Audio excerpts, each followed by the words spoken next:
So our final speaker today is Ben Norton. Ben is a journalist. I mean, I should say probably most of you know who Ben Norton is, but he's a journalist, writer, and filmmaker, founder and editor of the independent media outlet Multipolarista, where he reports both in English and Spanish. His journalism focuses primarily on US foreign policy and geopolitics, and he has reported from many countries around the world. He's currently based in Latin America. So Ben, please have the last word. Thank you. It's a real pleasure to be here and to speak after so many enlightening and important comments I heard from comrades from all over the world today. I think we should understand that the moment that we're living in historically is extremely important. It's become a cliche to say that we're in a watershed moment, but I truly think that is true. And in some ways, there are similarities to the situation during World War I, but there are also some similarities in the historical situation in the lead up to World War II in the 1930s. And I'll start with the latter. I think we're in a moment in which it's widely recognized throughout the imperial core that there is a fundamental crisis within the capitalist world system, that bourgeois liberal democracy is fundamentally in crisis and significant decline. We see living standards just plummeting in the United States, for instance. We've seen multiple generations now have lower life expectancies than their parents. We see that especially with the disaster of COVID, in which more than 1 million people died in the United States alone, that life expectancy decreased by several years, especially for marginalized and oppressed communities, Black Americans, Latinos, indigenous nations. And of course, we see in Europe a significant crisis. We see entire economies are being threatened with recession. We see industries in Germany are going to go bankrupt because of the economically suicidal policy in which Europe is trying to break off all of its economic relations and energy trade with Russia, basically in the span of a few months. And of course, this is a policy that is largely being pushed by US imperialism. In this moment of extreme crisis, there are two responses: socialism or barbarism. This is the exact crisis, the exact kind of analysis that Rosa Luxemburg discussed 100 years ago. The alternative routes are socialism or more barbarism. And I think at this moment, unfortunately, the reality, especially in Europe, is that barbarism, that is fascism, is significantly on the rise. And I think it's our responsibility as anti-imperialists and as socialists to articulate another path that recognizes the fundamental crisis within the current system, that recognizes that imperialist institutions like NATO and the European Union are not worth saving in this moment in which they're fundamentally in crisis. Because the reality is that we've seen an attempt to co-opt and exploit that anti-war sentiment that is quite popular among working people in the so-called West, in the imperial core, and try to direct that energy toward the far right. We see that with the very cynical rhetoric of people like Donald Trump. We see that also in Europe with people like Marine Le Pen and other far-right leaders. So I think we also need to understand that while we're seeing this crisis within the imperialist bourgeois democracies, there's a fundamental crisis within the imperialist world system. And there is an unstoppable move toward the creation of a multipolar world. Of course, we see that US-led imperialism is trying to halt that through the creation of a bipolar world by waging a new Cold War. That is the point of this new Cold War. And we've seen extremely aggressive statements, not only from the most recent, the last two US presidents, Donald Trump and now Joe Biden, who have threatened war with China in order to support secessionism in Taiwan, who have imposed more and more aggressive sanctions on the People's Republic of China. We see now an economic blockade in Russia. But also at the same time, we see that within other parts of the global South that are moving toward this kind of multipolar world, there is a clear attempt to try to divide those forces among themselves. Especially we see this in the contradiction between India and China, and of course, India and Pakistan. So there are internal contradictions that are being exploited by imperialism. But I want to briefly highlight some comments that were made by the European Union. Of course, in this imperialist partnership led by the United States, the European Union is largely a junior partner in the imperialist world system dominated by the US. Increasingly, we see this now, especially with Europe becoming very heavily reliant on US energy exports, especially LNG.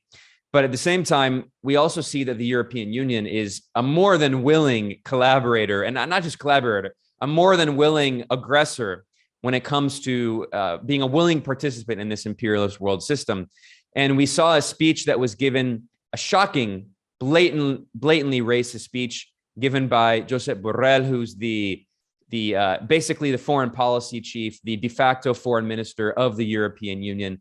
This was a speech he gave on October 13th at the inauguration of the ambassadors conference, the EU ambassadors conference in Brussels. He said that Europe is a beautiful garden and that we need to protect that garden from the evil barbarians in the rest of the world who are a jungle. This shows that this neo-colonialist mentality is still very much alive in the European ruling class. He said that the rest of the world is a jungle and they threaten to invade us, which is, of course, incredible projection, considering that Europe, the European colonial powers, have 500 years now of invading every corner of the planet, overseeing some of the most violent, murderous empires in history, and genocide and ethnic cleansing and mass slavery. So we see that this neo-colonialist mentality is alive and well. That speech did get some attention, but what was also interesting is 3 days before, Josep Borrell gave us another speech at the inauguration of this diplomatic academy in Brussels. And the tenor of that speech was quite different. That speech we saw Borrell lamenting the decline of Western unipolar hegemony. And in that speech, he acknowledged that after the end of the First Cold War and the overthrow of the Soviet Union and the socialist bloc, he acknowledged that the imperial core's moment of prosperity was predicated on the subjugation of China and Russia. He said this very clearly in his speech on October 10th. I have a report on this. You can find the transcript at the official EU website. He says, "Our prosperity was based on China and Russia." That is an exact quote. Our prosperity was based on China and Russia. He acknowledges that it was based on the subordination of the Chinese economy and a captive market and cheap consumer goods from China, as well as cheap energy from Russia that was being exported to Europe. And of course, that cheap energy is what allowed European economies to be competitive. And we see that now with the collapse of entire industries in Germany.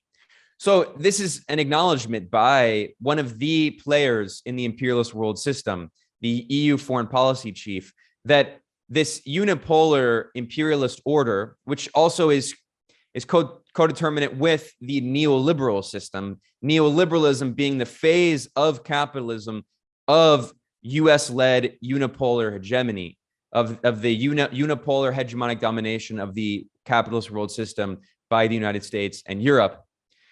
And we see this acknowledgement that that system could only have operated based on the subordination of China and Russia, and of course, the rest of the world. Now that China and Russia are no longer subordinated, now that they are independent powers, and by the way, now that they are strategic partners and building a new Eurasian bloc, we see this fundamental crisis within the capitalist world system and within the imperialist bloc led by the United States and Europe. And what is the response to that? The response to that is a drive toward global war, the US and Europe pushing the world toward World War III and the brink of nuclear apocalypse. And we also see a move toward fascism. And I'll just end with that note. I think that's the real danger that we need to grapple with. We're in this moment in which there is a fundamental institutional crisis of legitimacy, of bourgeois democracy, of capitalism itself. And there are two responses: socialism or barbarism. However, fascism has always portrayed itself, as Michael Parenti said, as a false revolution. It cloaks itself in revolutionary rhetoric against the so-called globalists, not the imperialists, the so-called globalists, which is, of course, very vague. It could be anti-Semitic. It could refer to liberals and people who support LGBT rights and who are against racism and feminists. It's very unspecific terminology that is used to co-opt this popular energy that recognizes that these constant imperialist wars have devastated the world, and redirects that energy not against imperialism and capitalism, but against so-called globalism. Or they talk about the establishment, but they never define the establishment. They'll even say ruling class. We see Steve Bannon has talked about, he's railed against the ruling class, but he doesn't mean the capitalist class.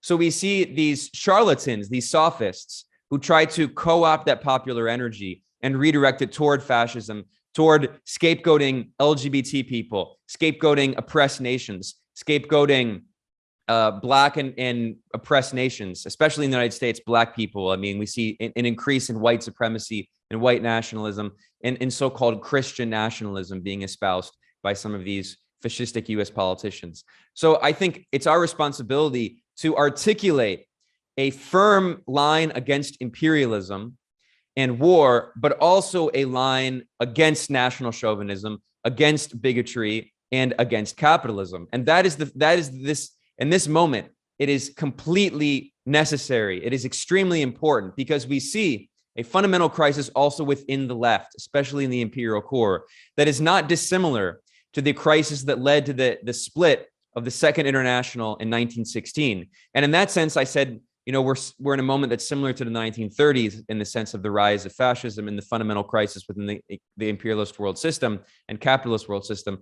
But we're also in a moment that's not dissimilar to the 1914 and 1918 period, not because I think that this war that NATO is waging against Russia is an inter-imperialist war. It's not an inter-imperialist war. It's an imperialist-led war to prevent the consolidation of this multipolar world. NATO is waging a war on Russia to destroy BRICS, to prevent the consolidation of the Shanghai Cooperation Organization, to prevent China and Russia from becoming a coherent political economic bloc that will offer countries in the global south an alternative path to economic development. That's the war that they're waging. It's not like World War I, which was fundamentally an imperialist war over the colonies. But we are in a moment that's not dissimilar to the 19-teens in the sense that there are large parts of the left, especially in the imperialist core, that have abandoned anti-imperialism and have actually given the far right an opportunity to recruit by saying that they're the ones who are against the so-called globalists, not the imperialists, when we see large parts of the left actually going along with imperialism, either tacitly or openly.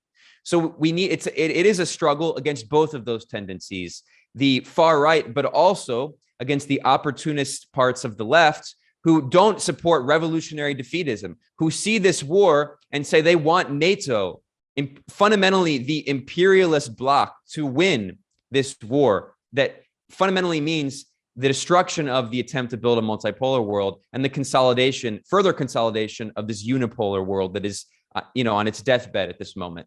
So I can't stress how urgent that is at this historical moment. And fortunately, I think the work that you all do, and I try to do in organizations like the International Manifesto Group, cannot be more important in this critical historical moment. Thanks a lot for inviting me today. Thanks. I'm Michael Hudson. I'm appearing here for the International Manifesto Group. If you like this video and ones like it, please subscribe. For more information, go to the address on the screen.